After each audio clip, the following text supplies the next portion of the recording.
Mets-toi à genoux. Ramasse chaque morceau de ce verre pour moi. Souviens-toi, dans ce quartier, c'est moi la loi. Le cri brutal retentit, accompagné du bruit de verre brisé. Léo, mon frère de 20 ans qui souffre d'une grave anxiété sociale, était agenouillé sur le sol froid en lino. Ses épaules maigres tremblaient violemment. Il hyperventilait dans une panique totale. Debout juste au-dessus de lui, le regardant de haut avec un sourire narquois, se tenait nul autre que Drew. Il y a 15 ans, il n'était qu'une pleurnicheuse, victime des harceleurs de l'école, qui me suppliaient de le sauver. Aujourd'hui, arborant sa fausse ceinture noire 3e dan, il mord la main qui la nourrit.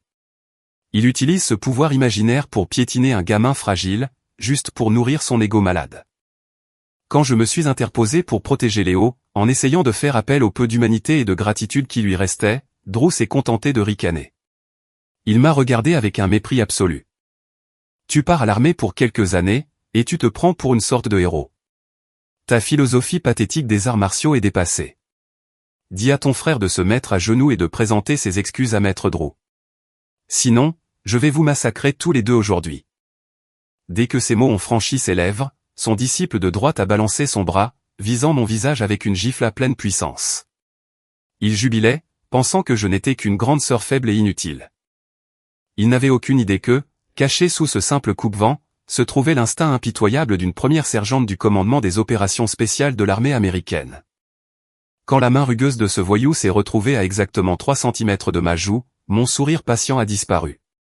J'avais essayé de leur laisser une porte de sortie, mais l'ego des lâches a toujours soif de sang. La faux de la faucheuse n'a pas attendu que cette gifle parte. Je l'avais silencieusement dégainé, au moment même où leur botte sale avait ouvert la porte du fast-food avec arrogance. 3 cm. Pas de cri, pas un tressaillement. Alors que l'air déplacé par la paume de chat effleurait les mèches rebelles sur ma joue, j'ai fait pivoter mon talon sur le lino collant. Mon bras gauche a jailli. Pas pour un blocage défensif, mais comme un étau d'acier. J'ai serré mes doigts autour de son poignet épais, en plein vol. L'élan brutal de son cou a percuté ma poigne, et a instantanément inversé sa course. Je n'ai pas lutté contre son poids, je l'ai utilisé. J'ai violemment tordu son poignet vers l'extérieur. Un claquement sec et écœurant a résonné dans le restaurant.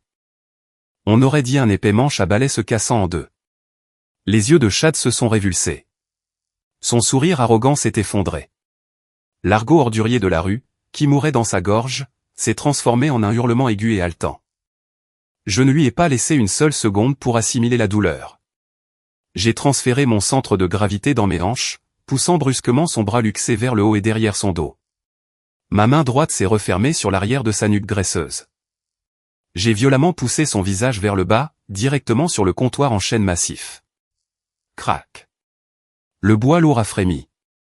Une tasse à café en céramique a tremblé sur sa soucoupe, avant de se briser sur le sol. Chad a glissé du tabouret en vinyle, et s'est effondré sur le carrelage. Son nez était aplati. Un sang épais et sombre s'est instantanément accumulé autour des joints sales. Il était complètement KO. Toute cette séquence mécanique a pris exactement 1 seconde et demie. L'odeur d'huile de friture brûlée et de café rassis fut soudainement coupée, remplacée par l'odeur métallique et âcre du sang frais. Drew restait planté là, la mâchoire pendante. L'illusion de son pouvoir local s'évaporait en temps réel. Pour sauver la face devant le reste de sa bande, il a grogné. Il a déplacé son poids, et a lancé un coup de pied circulaire au étape à accent grave-l'œil, visant ma tête.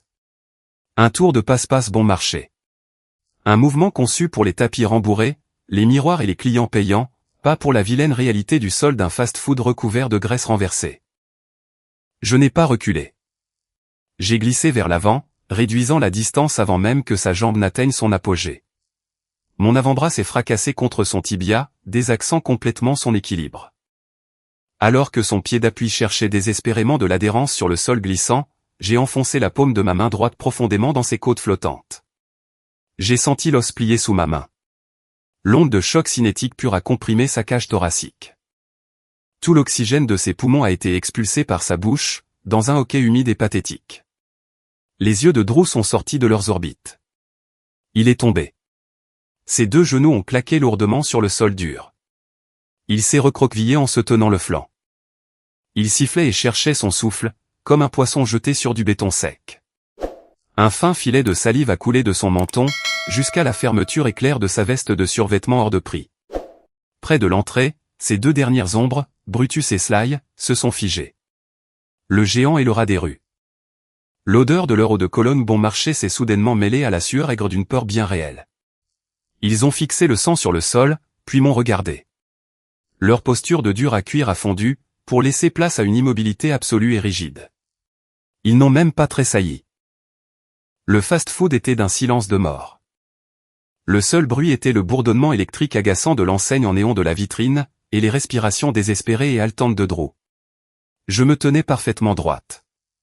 Je n'ai pas élevé la voix. Je n'ai proféré aucune menace. Les mots étaient inutiles face à des gens qui ne comprenaient que le langage des limites physiques. J'ai baissé les yeux vers les hommes qui se tordaient à mes pieds, ne ressentant rien d'autre qu'un épuisement froid et pesant. Mes mains, fortement calleuses après des années de dur labeur et de survie, étaient à nouveau souillées. Tout ça à cause de la pure ignorance de ces petites frappes locales. J'ai plongé la main dans la poche de mon coupe-vent délavé. J'en ai sorti un billet froissé de 50 €. J'ai lissé les plis avec mon pouce, le pressant à plat sous ma tasse de café à moitié vide sur le comptoir, pour payer le verre cassé. Je leur ai tourné le dos. J'ai marché vers Léo. Il tremblait encore dans son coin, les genoux ramenés contre sa poitrine. Ses yeux étaient écarquillés par le choc pur. Je me suis accroupi. J'ai doucement lissé son col froissé. Mes mouvements étaient lents, délibérés, et entièrement concentrés sur lui. On rentre à la maison, elle chuchotait. J'ai attrapé la main fine et tremblante de mon frère. J'ai poussé la lourde porte en verre, sortant dans l'air nocturne, humide et glacial de Chicago. Je n'ai pas regardé en arrière, vers les restes brisés de leurs égaux fragiles, qui saignaient sur le sol. L'appartement du quartier sud était d'un calme étouffant. J'étais assise en tailleur sur le tapis bon marché, tenant une boule de coton imbibée d'alcool à friction agressif. Léo était assis sur le bord du canapé affaissé, la tête baissée. Sa respiration était superficielle, saccadée, se bloquant dans sa gorge comme du verre brisé. J'ai tamponné les raflures sur son genou. Il a tressailli. Je n'ai pas offert de réconfort vide de sens. Je ne lui ai pas dit que ça allait aller, parce que ce n'était pas vrai. Respire, Léo, ai-je dit doucement. Inspire sur 4 secondes. Retiens. Relâche. Il a essayé, sa poitrine fine frémissant sous l'effort. J'ai regardé mes propres mains. Des mains calleuses, cicatrisées. Des mains qui avaient passé 15 ans à tirer des poids morts de décombres en feu à l'autre bout du monde, tout ça pour revenir dans ma ville natale, où ma propre chair et mon propre sang étaient traités comme des ordures sur le sol d'un fast-food. J'ai rebouché la bouteille d'alcool. Le plastique a claqué bruyamment dans la petite pièce. J'avais donné 15 ans à ce pays, mais je ne pouvais même pas acheter quelques centimètres de sécurité pour mon frère, ici même, dans notre propre quartier. De l'autre côté de la ville, l'air avait une odeur complètement différente. Dans les vestiaires de la salle de sport Apex Strike, la puanteur de la sueur rance et du déodorant bas de gamme pesait lourdement dans l'air humide. Les néons au plafond clignotaient, bourdonnant avec un bruit irritant. Drew a arraché sa veste de survêtement de marque, et l'a jetée sur un banc. Il s'est tenu devant le miroir fêlé, au-dessus du lavabo. Il a fixé ses côtes. Juste en dessous de la côte flottante, une énorme échymose violet foncé était déjà en train de se former. Elle avait la forme exacte de la paume de ma main. Il l'a touchée du doigt, grimaçant vivement. 3 secondes. C'est tout ce qu'il a fallu pour qu'une femme le dépouille publiquement de son personnage de caïd local, qu'il avait mis une décennie à construire. Ce souvenir le rongeait. L'humiliation pure d'avoir été mis à genoux, haletant pour chercher de l'air pendant que son équipe regardait, déchirait son ego fragile. Le gamin effrayé et pleurnichard que j'avais sauvé 15 ans plus tôt était toujours là. Seulement maintenant, cette lâcheté primaire avait caillé, pour se transformer en une haine épaisse et toxique. Il a enfoncé son poing dans le miroir fêlé. Le verre s'est brisé dans le lavabo. Il se moquait de ses phalanges en sang. Il a attrapé une serviette, la pressant contre ses côtes, et a poussé la porte pour entrer dans le bureau de l'accueil. Brutus était appuyé contre le cadre de la porte, sa carrure massive bloquant la lumière. Sly était avachi sur une chaise en plastique. Il tirait fort sur une cigarette, ignorant le panneau d'interdiction de fumer. Drew n'a pas parlé.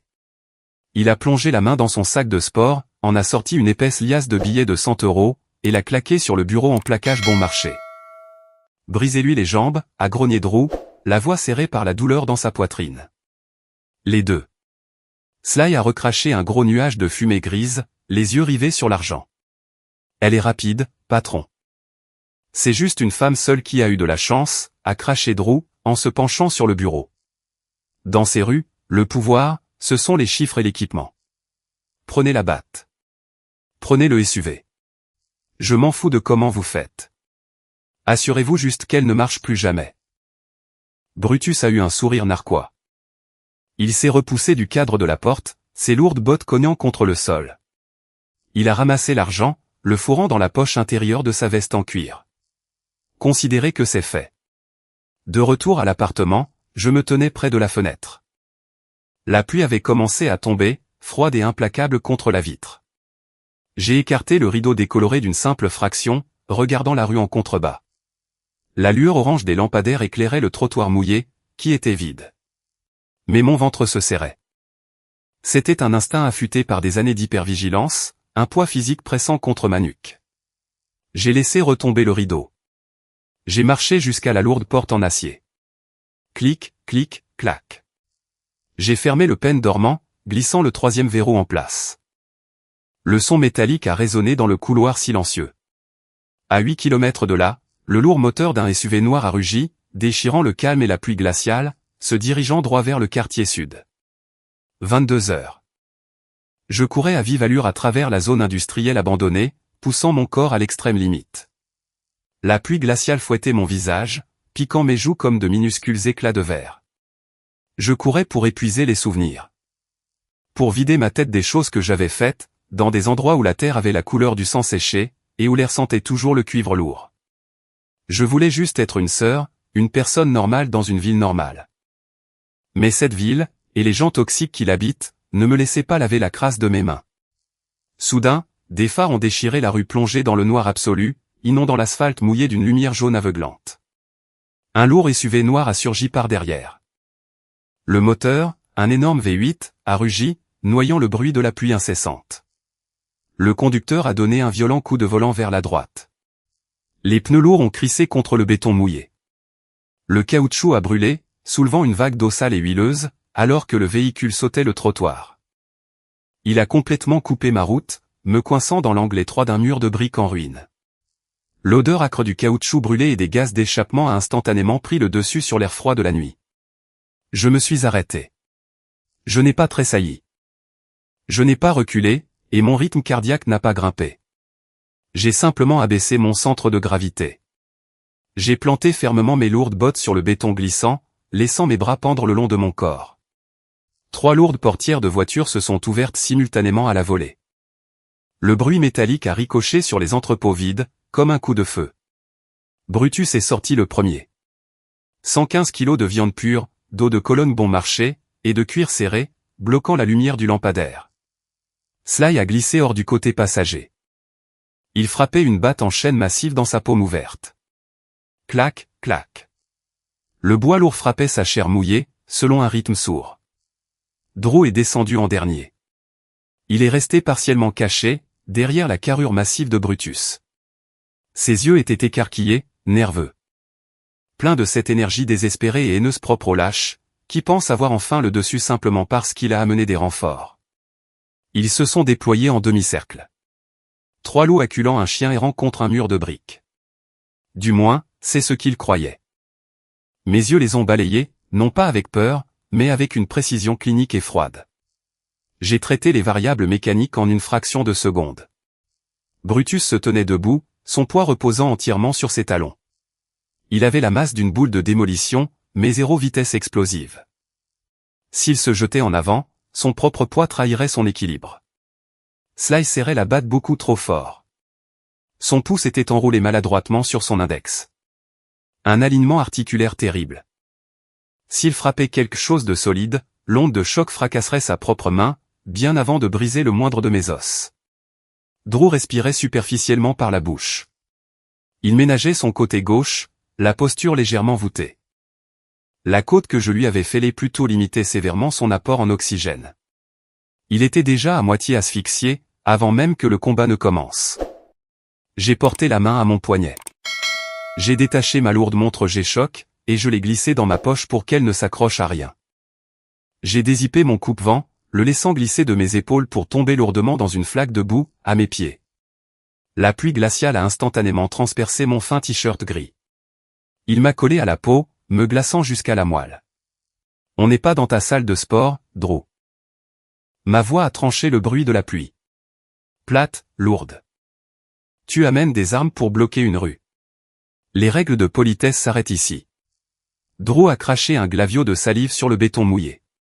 La règle, c'est que je vais te fracasser les 2 rotules, a-t-il hurlé, la voix se brisant légèrement sous la tension de sa poitrine contusionnée. Il a agité une main tremblante vers l'avant. Chopez-la.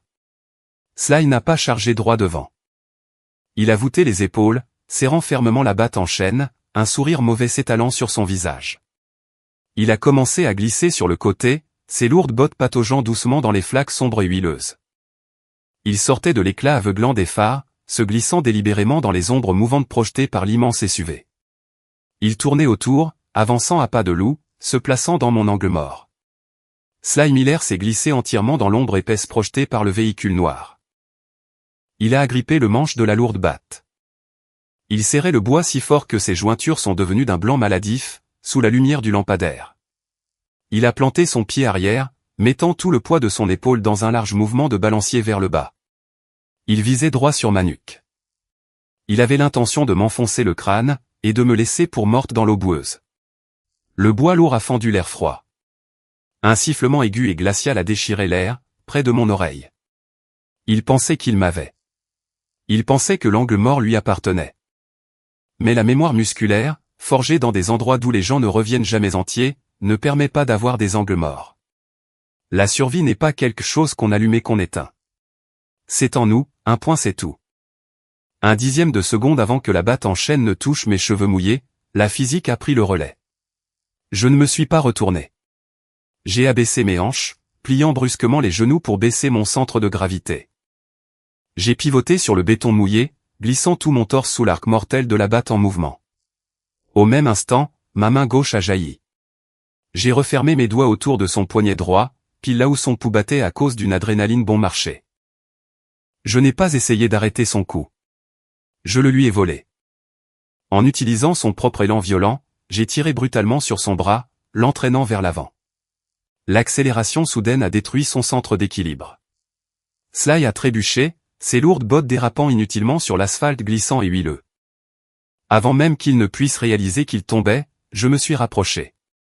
J'ai levé la main droite, plantant sèchement la paume contre l'arrière de l'articulation de son coude. J'ai poussé vers le haut. J'ai tiré son poignet vers le bas. Un effet de levier et de torsion féroce. Le bruit écœurant du cartilage de son épaule se déchirant a résonné plus fort que la pluie frappant les voitures. C'était une déchirure humide et lourde. Sly a poussé un cri aigu et rauque. Ses doigts se sont instantanément ouverts. La lourde batte a glissé de sa prise, cliquetant bruyamment contre le bitume, avant de rouler dans une flaque. Je n'en avais pas terminé. Le sentiment de nausée dans mon estomac, le pur dégoût de devoir encore me salir les mains à cause de ces pathétiques petites frappes, exigeait d'y mettre un terme définitif. J'ai gardé ma prise sur son poignet. J'ai tiré son bras luxé vers l'arrière, exposant complètement sa gorge. J'ai poussé mon coude droit directement vers l'arrière, l'enfonçant profondément au centre de sa trachée. L'impact a scellé sa gorge. Sly est tombé comme une pierre. Il s'est effondré la face la première, sur l'asphalte boueux. Ses 2 mains grattaient désespérément son cou. Ses yeux se sont révulsés, écarquillés et terrifiés, ne montrant plus que du blanc. Une épaisse ligne de salive et d'écume a fait des bulles au coin de sa bouche alors qu'il suffoquait. Il menait une bataille perdue d'avance, pour une seule bouffée d'air. 2 secondes. C'est tout ce qu'il a fallu. Le rat, qui croyait pouvoir jouer dans l'obscurité, a été définitivement retiré de l'équation. L'odeur lourde et métallique du sang s'est mélangée au béton humide et sale. J'ai baissé les yeux vers lui. Il n'y avait aucune gloire à entendre des os se briser. Juste un rappel froid et amer que, peu importe avec quelle force je les frottais, ses mains étaient maudites. Elles étaient condamnées à distribuer la violence. Un profond rugissement animal a brisé le silence. Brutus, en voyant son partenaire tomber au sol l'écume aux lèvres, a brisé la mince retenue qu'il restait au géant. Il ne se souciait plus de la technique. Il ne se souciait plus de rien. Son visage s'est tordu en une pure et laide rage. Il a martelé le trottoir avec ses énormes bottes à bout d'acier. Il a écarté ses bras épais et poilus, créant un immense filet de muscles. Il a chargé en avant, droit dans l'éclat des phares, lançant ses 115 kilos directement sur moi. 115 kilos de viande pure fonçaient vers moi. Brutus bougeait comme un train de marchandises hors de contrôle. Il avait l'intention de m'enfermer dans une étreinte d'ours, et d'écraser mes côtes contre son énorme poitrine. Chacun de ses pas lourds claquait sur l'asphalte inondé, soulevant des éclaboussures d'eau de pluie sale. Il poussait un profond rugissement guttural, essayant de masquer le fait que son pote était en train de s'étouffer avec sa propre salive, à quelques mètres de là. La taille est un avantage absolu dans un combat de rue, jusqu'à ce qu'elle rencontre les lois de la physique. Reculer signifiait se faire écraser. Rester immobile signifiait se faire broyer. Je n'ai pas cligné des yeux. J'ai complètement abaissé mon centre de gravité, amenant mes épaules au niveau de son épaisse ceinture en cuir. J'ai transformé mon propre corps en un coin mobile. Une fraction de seconde avant que ses bras massifs ne se referment sur l'espace où mon torse se trouvait auparavant, je me suis déplacé brusquement. J'ai fait un pas en diagonale vers la gauche, coupant un angle net de 45 degrés. J'ai complètement glissé hors de son axe de puissance frontale. Il ne pouvait pas s'arrêter. Tout cet élan pesant l'entraînait encore vers l'avant. Je l'ai utilisé contre lui. Alors qu'il s'élançait devant moi, j'ai fait pivoter mes hanches. J'ai lancé un coup de poing retourné brutal avec ma main gauche, fouettant les lourdes phalanges de mon poing, directement sur le côté de son cou épais. L'impact n'était pas mortel, mais il n'avait pas besoin de l'être. Le pic de douleur aiguë et aveuglant a court-circuité son système nerveux central. La structure musculaire massive du géant s'est figée. Il a trébuché à mi-pas, pendant exactement un dixième de seconde. Un dixième de seconde, c'est une éternité quand on sait comment démanteler une structure. Avant même que son cerveau ne puisse traiter la douleur dans son cou, j'ai pivoté mon poids sur ma jambe gauche. J'ai levé mon pied droit, propulsant le bout renforcé de ma lourde chaussure de travail droit vers le haut. J'ai frappé fort, dans la partie interne et molle de l'articulation de son genou droit. Crac. Le bruit était à vomir. Plus fort que la pluie. Plus fort que le moteur V8 du SUV tournant au ralenti. Le ligament croisé antérieur a cédé instantanément, sous la pression concentrée. L'intégrité structurelle entière de sa jambe massive s'est complètement effondrée vers l'intérieur. Brutus a poussé un hurlement aigu et contre nature, un son qui ne ressemblait en rien au rugissement d'il y a une seconde. Sa charpente massive a perdu tout équilibre. 115 kilos de poids mort sont brusquement tombés du ciel, s'écrasant vers le trottoir mouillé. Mais je ne l'ai pas laissé toucher le sol tout de suite, car son genou ruiné l'avait forcé à s'affaisser. Sa tête était maintenant tirée vers le bas, parfaitement au niveau de ma poitrine. Je n'ai pas gâché l'occasion. En utilisant l'élan de rotation de mes hanches, j'ai attrapé le col de sa veste en cuir, et je l'ai tiré vers le bas. En même temps, j'ai violemment poussé mon genou droit vers le haut. L'os a rencontré l'os. Ma rotule s'est enfoncée directement dans sa tempe gauche. La lourde onde de choc cinétique a secoué son cerveau contre sa boîte crânienne, éteignant instantanément son système vestibulaire. Brutus Vance s'est plié comme une chaise pliante bon marché. Il a percuté l'asphalte boueux avec un bruit sourd et humide. Il était complètement inconscient, avant même que son visage n'éclabousse la flaque. Un épais filet de sang a coulé du coin de sa bouche inerte, se mélangeant à l'eau de pluie. 4 secondes. Le géant était démantelé. Si vous écoutez ceci, et que vous avez déjà eu affaire à une brute qui pensait que sa taille lui permettait de piétiner qui elle voulait, faites-moi une faveur. Cliquez sur le bouton j'aime, abonnez-vous à la chaîne, et laissez un commentaire ci-dessous. Dites-moi, avez-vous déjà vu quelqu'un qui jouait les durs réaliser soudainement qu'il s'était trompé de combat? Je lis absolument tout. J'ai pris une lente et profonde inspiration, laissant l'air froid remplir mes poumons. J'ai essuyé une traînée d'eau sale de ma mâchoire. Le bouclier de viande avait disparu. J'ai lentement tourné la tête. Debout tout seul près du SUV au ralenti, dépouillé de sa protection et de son gang, se trouvait Drew. Le maître des arts martiaux. Le caïd du quartier. Il me fixait, avec les yeux écarquillés et terrifié d'un homme qui vient de réaliser qu'il vit un cauchemar. Un silence soudain et horrifiant est tombé sur la rue sombre. Les seuls bruits restants étaient la forte pluie frappant le toit en métal du SUV, et les hoquets humides d'étouffement provenant de la gorge de Sly, sur le sol. Je me suis lentement retourné. Drew Gill était pétrifié. On aurait dit qu'il avait été changé en pierre. Le rictus arrogant avait complètement disparu, remplacé par une pâleur pâteuse et exsangue. Son gel hors de prix avait été lavé par la pluie, laissant ses cheveux plaqués contre son front. Il avait l'air minuscule. Ses deux gros bras, les muscles qu'il payait pour faire son sale boulot, venaient d'être démantelés par une seule femme, en moins de 10 secondes. Il a fait un pas en arrière. Sa jambe tremblait tellement que son pied a glissé sur l'asphalte mouillé. La peur primale était de retour. Cette même terreur profonde et pathétique de quand il avait 10 ans. Coincé dans une cour d'école, pleurant pendant que des enfants plus grands le poussaient dans la terre. Ce petit garçon effrayé n'était jamais parti. Il avait juste acheté une veste en cuir cher, et mis une fausse ceinture noire pour le cacher.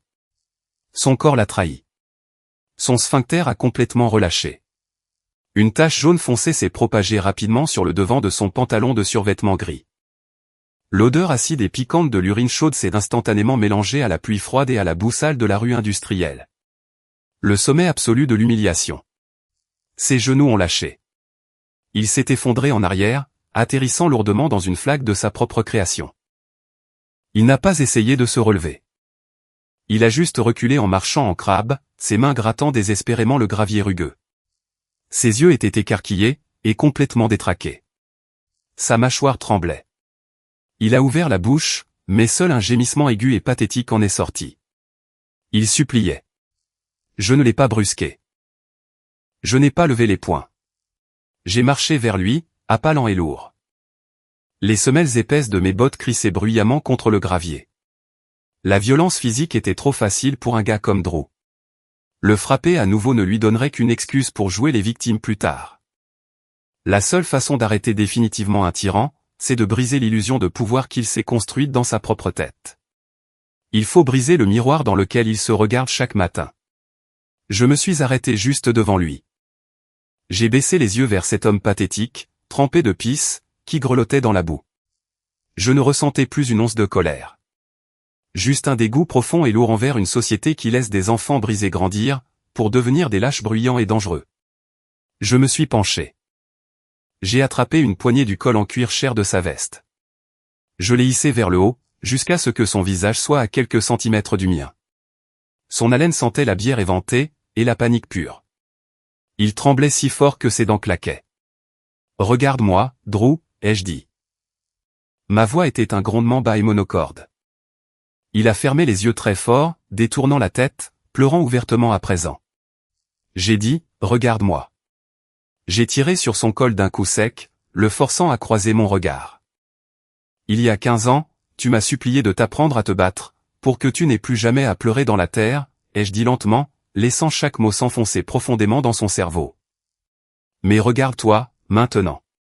Tu es plus pathétique aujourd'hui que ce gamin effrayé de 10 ans ne l'a jamais été. Il a sangloté. Un son humide et hideux s'est coincé dans sa gorge.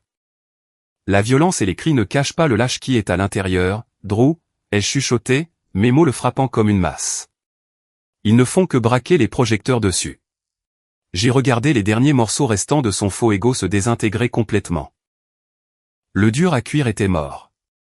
Il ne restait rien dans ses yeux, à part une honte absolue et mise à nu. J'ai ouvert ma main et je l'ai lâché. Drew est tombé en arrière, éclaboussant lourdement la flaque boueuse tachée d'huile. Il s'est recroquevillé en une petite boule pathétique, enroulant ses bras autour de sa tête, pleurant à chaudes larmes dans la boue. Le roi bruyant et arrogant du quartier, l'homme qui exigeait le respect par la seule force de sa voix, avait disparu. Ce qui restait n'était qu'une coquille brisée, grelottant dans une flaque d'eau de pluie glaciale et de sa propre urine. La fragile illusion de sa grandeur s'était totalement transformée en poussière. Je me tenais droite, de toute ma hauteur, au-dessus de lui. La pluie glaciale coulait sur mon front, dégoulinait de mon menton, détrempant mon t-shirt gris. L'air autour de nous était épais, étouffant. Ça sentait les gaz d'échappement bon marché du SUV au ralenti. Ça sentait la puanteur âcre, chaude et cuivrée du sang qui fuyait sans interruption de la bouche de Brutus, à quelques mètres de là. J'ai repoussé mes cheveux trempés en arrière, pour dégager mon visage. Je ne me sentais pas fier. Il n'y avait aucune victoire ici. Pas de montée d'adrénaline, juste un épuisement lourd et amer. Je voulais juste être une personne normale, vivant une vie tranquille. Mais cette ville, et les gens qui y vivent, exigeaient toujours une livre de chair. Ils ne me laissaient jamais déposer l'armure. Appelle une ambulance privée pour tes amis, ai-je dit, ma voix totalement neutre et dénuée d'empathie. J'ai fait un signe de tête vers le SUV noir. Ses phares coupaient toujours brutalement la pluie sombre, illuminant le carnage sur le sol. Le grand va avoir besoin d'une opération complète de reconstruction du genou. Il ne marchera pas correctement pendant au moins 1 an. Le maigre va boire ses repas à travers une sonde d'alimentation en plastique, pendant quelques mois. Drew n'a pas levé les yeux. Il n'a pas essayé de discuter ou de chercher une excuse. Il a juste gémi, un son aigu et brisé, hochant frénétiquement la tête contre l'asphalte mouillé et abrasif. Je me suis détourné de lui. J'ai marché vers le bord de la rue, là où mon coupe-vent délavé gisait dans la saleté. Je l'ai ramassé, le claquant fort pour secouer la boue épaisse, et le pire de l'eau de pluie. J'ai glissé mes bras à nouveau dans les manches froides et humides. Je les zippais lentement, tirant le col serré contre mon cou. Je sentais les frissons s'installer profondément dans mes os. Je suis retourné vers lui. Je me suis arrêté juste au bord de la flaque, mes lourdes bottes s'enfonçant légèrement dans la boue. Et écoute-moi très attentivement, Drew. Ma voix est descendue plus bas, perdant toute trace d'humanité. Elle portait un poids lourd et étouffant, qui pesait sur la rue silencieuse.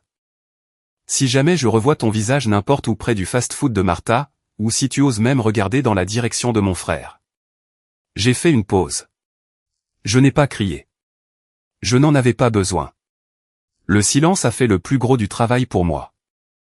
Je te promets que la prochaine leçon ne se terminera pas aussi poliment. Drew a hoché la tête à nouveau, plus vite cette fois, tout son corps tremblant violemment. Sa poitrine se soulevait, sous le coup de sanglots humides et incontrôlables. Les larmes qui coulaient sur son visage meurtri et pâle se mélangeaient à l'eau de pluie crasseuse. Il n'était plus le loup alpha. Il n'était même plus un chien qui aboie. Toutes les armes psychologiques sur lesquelles il s'était jamais appuyé, les fausses ceintures noires, l'intimidation, les vêtements chers, la puissance sonore de sa voix lui avaient été brutalement arrachées.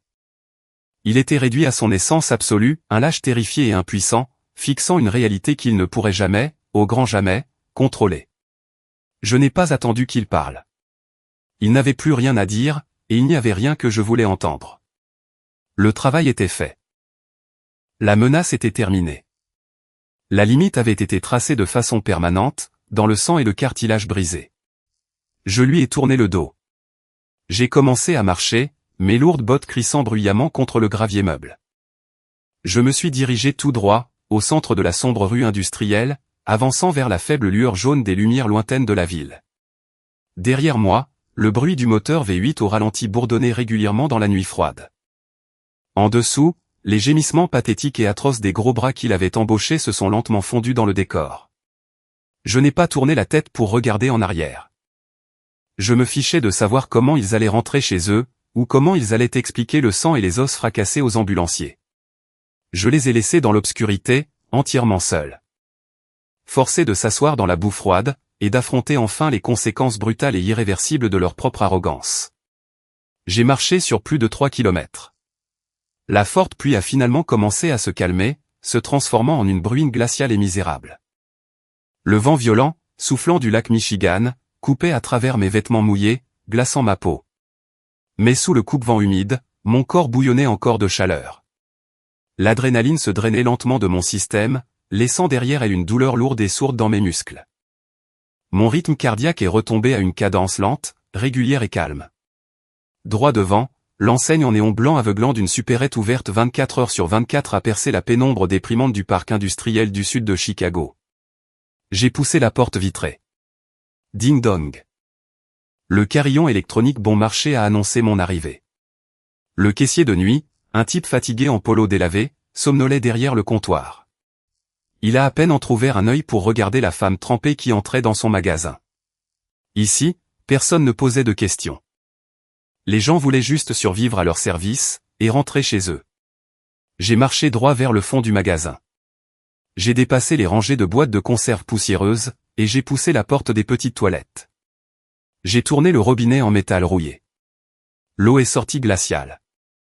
J'ai pompé une poignée de savon industriel rose bon marché dans mes paumes. J'ai frotté mes mains. Je les ai frottées fort. J'ai regardé la mousse sale prendre une légère teinte marron boueuse, avant de disparaître dans l'évacuation. Je voulais frotter pour faire disparaître le grain de l'asphalte. Je voulais nettoyer le souvenir physique écœurant d'avoir déchiré le cartilage d'un autre être humain. D'avoir senti l'os céder sous mes jointures.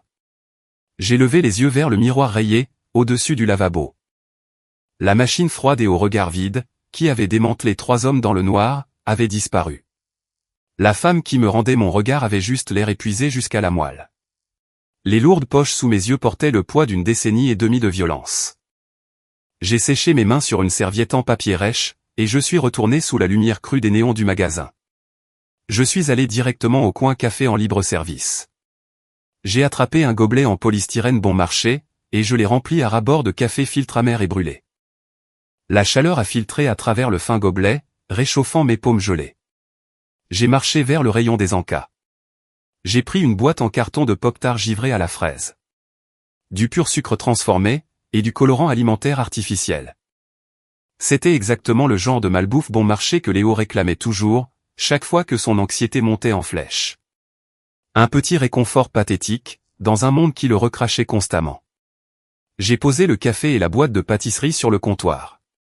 Le caissier a encaissé sans un mot. Je lui ai tendu un billet froissé de 10 €. Alors qu'il me rendait la monnaie, ses doigts ont brièvement effleuré les miens. Une ironie vive et amère s'est tordue dans ma poitrine.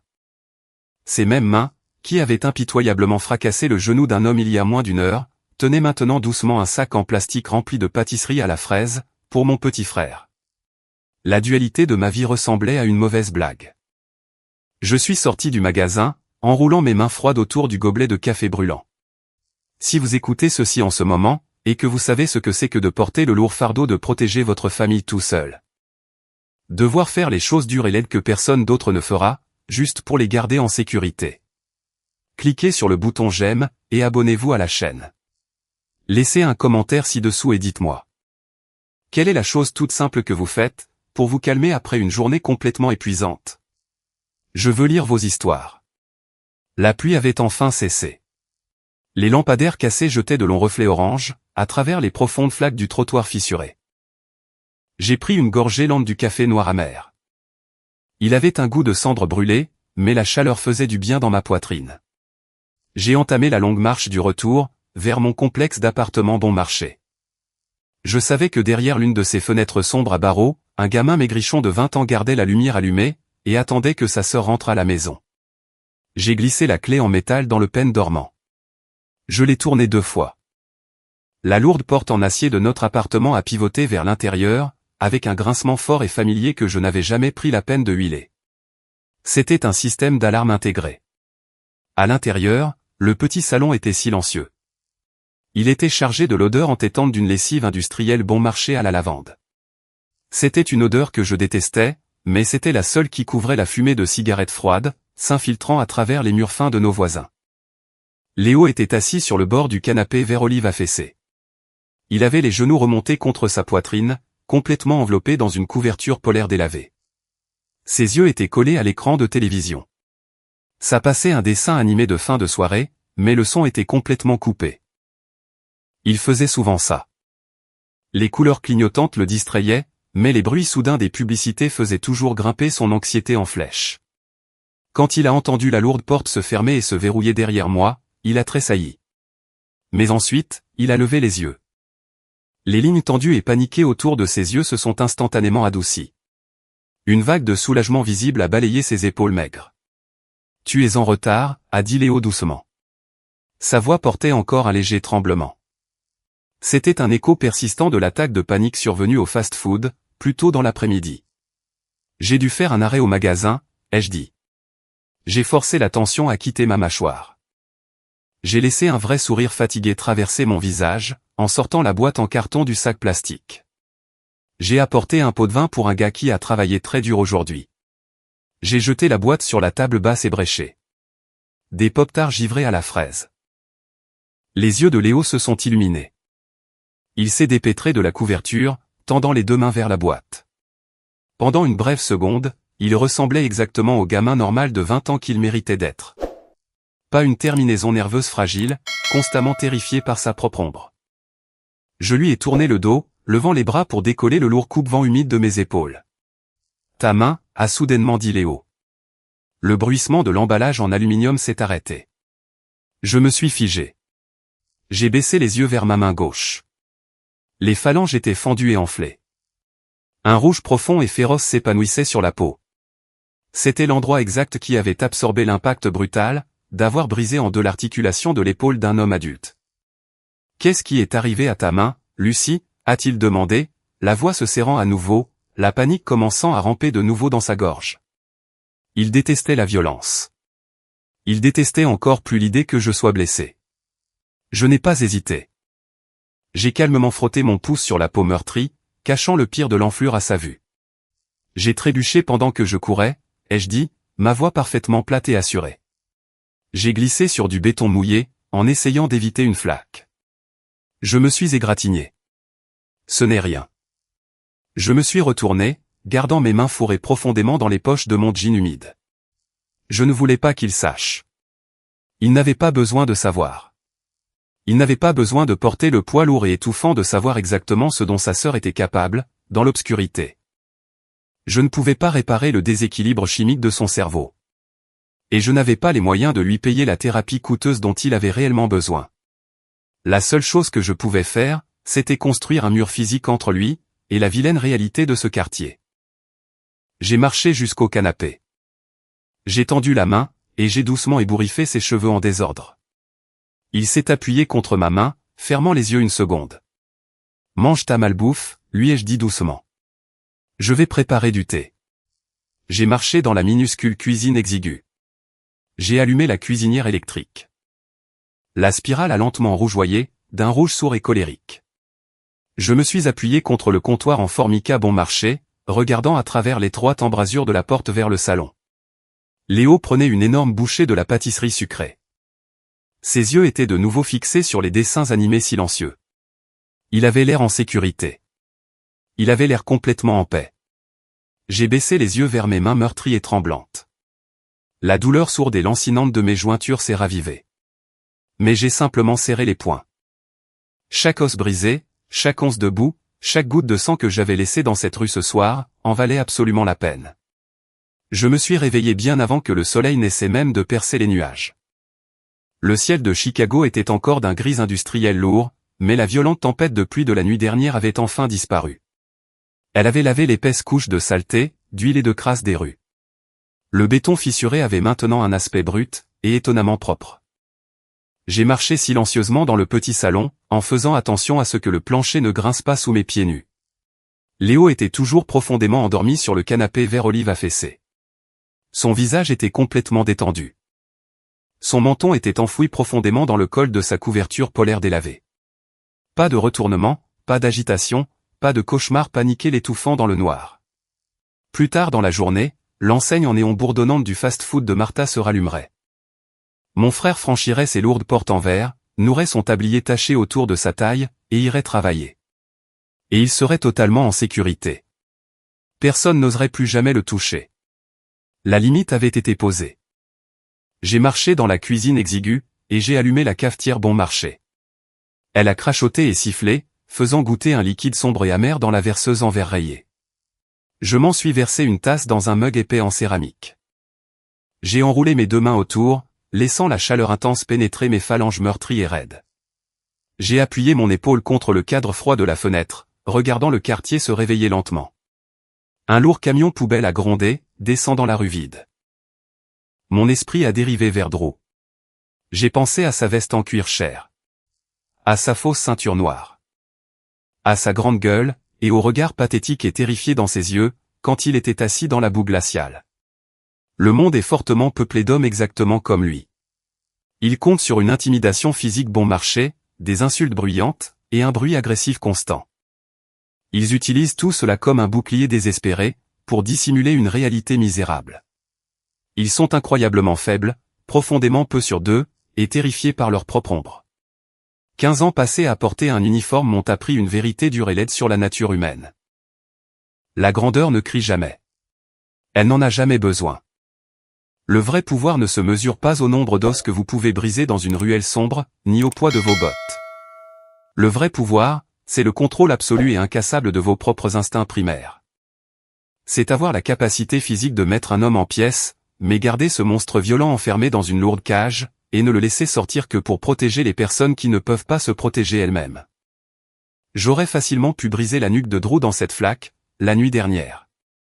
J'aurais pu le mettre dans un lit d'hôpital juste à côté de ses gros bras. Mais le frapper n'aurait fait que valider sa vision déformée du monde. Mon silence, mon absence totale de colère, et la pitié lourde et écrasante avec laquelle je l'ai regardé. C'était sa larme. C'est celle-là qui a définitivement tué son ego fragile. Construire une vie normale et tranquille, de retour à la maison, n'allait jamais être un chemin facile. Il y aura toujours des gens ingrats. Il y aura toujours des petites frappes locales, essayant de prendre une place qu'elles n'ont pas méritée. Mais je ne fuis plus tout ça. Je ne cache plus les callosités de mes mains. J'ai pris une gorgée lente du café noir. Il avait un goût de cendre brûlée, mais la chaleur a répandu un réconfort profond et ancré dans ma poitrine. L'air froid du matin, qui se glissait par la fente de la fenêtre, faisait du bien contre mon visage. Les gens faibles utilisent la violence pour faire du bruit. Ils hurlent pour se convaincre même qu'ils ont de l'importance. Les personnes véritablement fortes utilisent le silence, pour protéger les choses qu'elles aiment. J'ai posé le mug en céramique sur le rebord de la fenêtre. Je suis Lucy Watson, et ceci n'est que le commencement. Merci beaucoup d'avoir écouté mon histoire, et d'avoir parcouru ce chemin avec moi jusqu'à la toute fin. Votre soutien, vos commentaires et votre empathie signifient plus pour moi que les mots ne peuvent l'exprimer. S'il vous plaît, prenez soin de vous. Protégez les gens que vous aimez, et ne laissez jamais personne vous faire sentir minuscule. Au revoir pour l'instant. J'espère sincèrement vous revoir tous dans le prochain chapitre 2.